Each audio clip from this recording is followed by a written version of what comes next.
बगावत के मुकदमात दर्ज हो रहे हैं, जी ये सिलसिला कब तक थमेगा? आप लोग बाकी बागी हैं?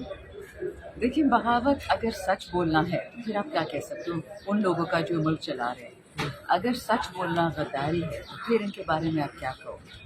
अगर अपने मुल्क, अपने सूबे, अपने गांव, अपने शहर, जिन लोगों की मैं एमएनए हूँ, जिनको मैं रिप्रेजेंट करती हूँ, उनके लिए बोलना और सच बोलना गलत है तो फिर हम सब गद्दार हैं, हम सब बागी हैं और हम सब दहशतगर्द हैं। क्योंकि जिस बंदे ने मस्जिद को शहीद किया, 105 लोगों को शहीद किया, 105 पाकिस्तानियों को शहीद किया, उसके बारे में कोई बात नहीं करा कि वो बागी है, वो गद्दार है, वो दहशतगर्द है और पीछे मेरे पड़ गए। तो ठीक है, just shows you the strength और the weakness of the state. Madam, आज केस की समाअत के हवाले से बताइएगा। जी, आज समाअत हुई है और उन्होंने एक स्टेटमेंट मांगी है इन्वेस्टिगेशन में।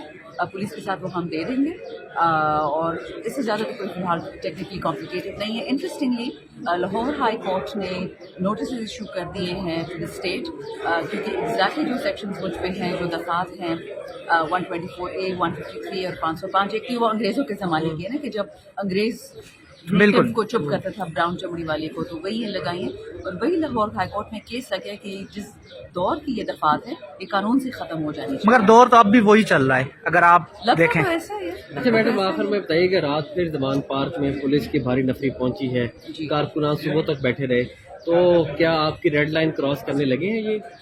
देखिए, खान साहब इस वक्त पीटीआई के लिए पाकिस्तान की रेड लाइन बन चुकी है। आज सब आपने देख लिया किस किस्म की तबाहकुन बिजली की रेट्स, गैस के रेट्स, पेट्रोल के रेट्स। आप ही पेट्रोल लेते हैं, बकौल हमारी खास आंटियों में कहती टमाटर फ्री हैं, आलू फ्री हैं, रोटी फ्री है।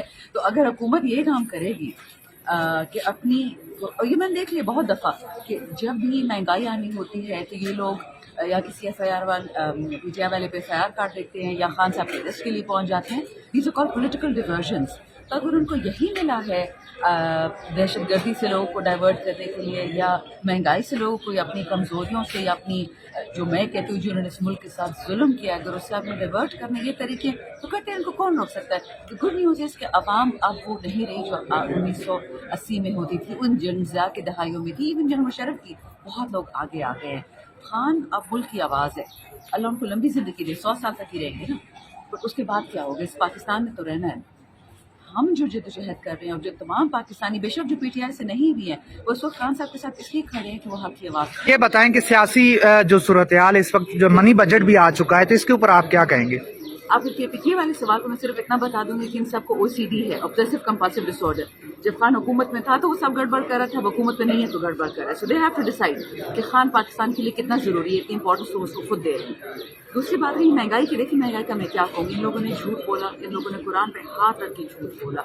ये आदमी पाकिस्तान में महंगाई लेके आया है, 12% की महंगाई जब खान साहब को हटा रहे थे। बाकी एशिया में उस वक्त 6, 8 और 10 रुपये, पाकिस्तान में 12 में थे। अब कहाँ पहुँच गई? 50 साल पीक पे पहुँच गई है। 42% महंगाई खाने में आ गई है और बाकी चीज़ों में 32% है। तो फिर झूठ और सच की टाइमलाइन कौन करेगा? मुझे इतना बता दें। जब पार्लियामेंटेरियंस बैठे हुए हैं पार्लियामेंट में, प्राइम मिनिस्टर, उसकी पूरी टीम, माशाल्लाह आपकी आइन में लिखा हुआ है कि आपने 49 से ज़्यादा मिनिस्टर्स नहीं कर सकते, फेडरल और स्टेट मिनिस्टर मिला के। बिल्कुल। इनके पास इस वक्त 89 मिनिस्टर्स हैं, राइट? बिल्कुल। क्या वो इनके वायलेशन नहीं है? सो मोटो कहाँ है उसके? All I am trying to tell you is, एक इमरान खान को ख़त्म करना इज नॉट इशू। निशाना पाकिस्तान, बहाना इमरान खान, इस मुल्क को ख़त्म करना है। तो क्या हम उसकी इजाज़त दे सकते हैं? मैं तो चलो XMNA हूँ, KPK से हूँ, पिटे हुए सूबे से हूँ, बट ये रेगुलर आपने पाकिस्तानी। जुमला क्या बोला है? निशाना निशाना पाकिस्तान, बहाना इमरान खान।